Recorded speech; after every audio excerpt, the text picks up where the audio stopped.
Sa Biyernes na nga po ang undas at marami po sa ating mga kababayan ang patuloy sa kanilang mga paghahanda. Patuloy pa rin po ang pagdating ng mga pasahero sa terminal ng bus at paliparan na mga biyaheng probinsya para dumalaw sa kanilang mga yumao. Puspusan din paglilinis sa mga puntod at may mga ilang mga dumadalaw sa mga namayapang mahal nila sa buhay.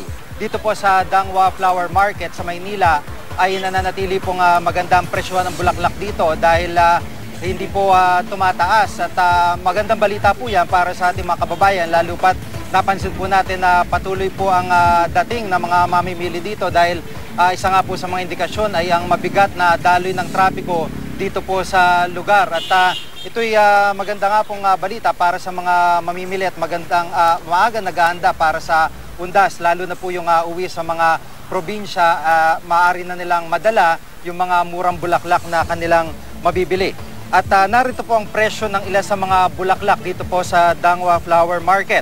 Ang carnation po at gerbera nasa 180 pesos o hanggang 200 pesos kada bungkos. Ang alstroemeria ay 50 hanggang 60 pesos. Ang anthurium 500 pesos naman kada dosena. Mayroon din silang pre-arranged na mga bulaklak tulad ng topiary na mabibili sa halagang 200 pesos. 350 naman hanggang 500 ang tropical arrangement. May flower basket din po na 50 pesos lang. Pero kapag may kasamang anthurium, ito po umabot ng hanggang 350 pesos. Sa puntong ito, kasama po natin si Jenice Veneracion.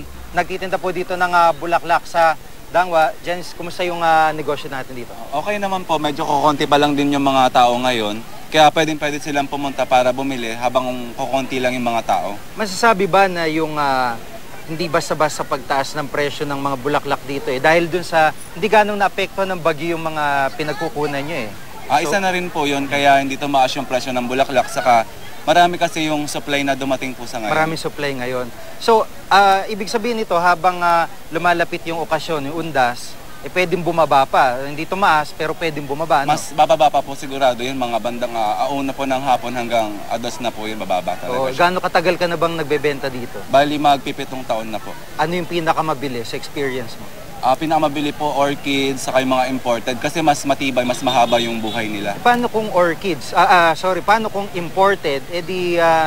Mas mahal yun kumpara doon sa mga local na nakukuha lang dito.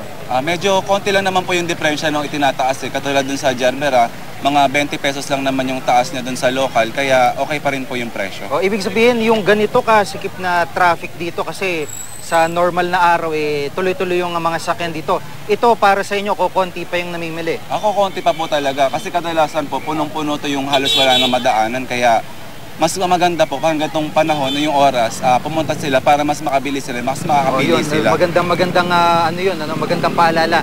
Ano yung best time na mamili? Tanghali, mga alas 2, ano yung pinakamaganda oras para mamili? Hapon po yung palubog na yung araw kasi mas kukonti yung dumadaan Kaya paggabi, mas marami kasi yung namimili, lalo na yung mga nag-aangkat papuntang probinsya dahil nagtitinda rin sila ng bulaklak.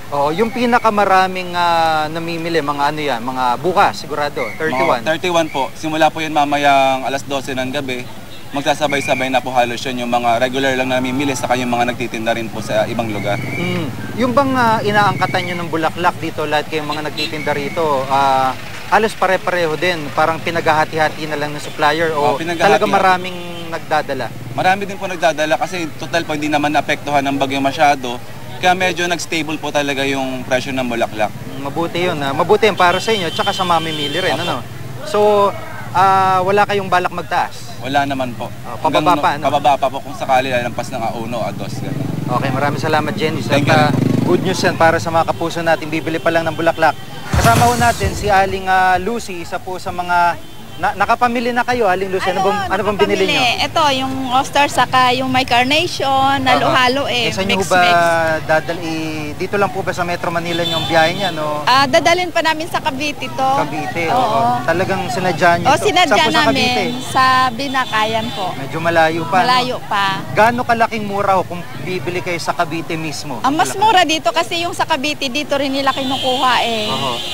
So, hindi ho, okay lang kahit medyo pagod o kaya kaya Ay, okay lang. konting pamasahe, ano, okay, Okay na. lang, oo. Mas malaki pa Makapamili. rin. At saka makapamili ka ng mas, yung medyo press, maganda, quality, yung Taon-taon, quality. no, dito talaga kayo namimili. Oo, taon-taon dito Kumusta ho kami. ngayon? Kumusta yung experience? So, parang medyo maluwag pa Ngayon, ano? maluwag pa kasi maaga at saka medyo mura ngayon. Aha. Kumpara nung mga nakaraang Oo, taon kasi oo. binagyo. Opo. So, kayo, anong paalala nyo doon sa mga mamimili pa lang na kagaya po ninyo? Pwede ho kayong mag-advise sa ibang mga mamimili. Mamilis sila na habang maaga pa para hindi siksikan at saka medyo makapamili ng maganda. Makaiwas doon sa mga Makaiwas sa mandurukot. traffic at saka tama ka kasi pag medyo siksikan na maraming tao, nandyan na yung potential na madukutan ka or mabangga ka or what. Kumusta ho yung security dito sa area? May mga pulis naman ho kayo nakita, mga taga-barangay, ganun po. Doon kanina sa pinasukan namin may mga barangay doon. Opo. Oo. So kahit papano, okay naman po. Medyo safe ka naman, wala namang hassle. Aling Lucy, di na namin patatagalin. Okay. Mabiyahe pa kayong Binakayan. Ingat po Sige kayo. po. Maraming salamat Salamat po po. si Aling Lucy, isa po sa mga namili ng maaga dito sa Dangwa Flower Market.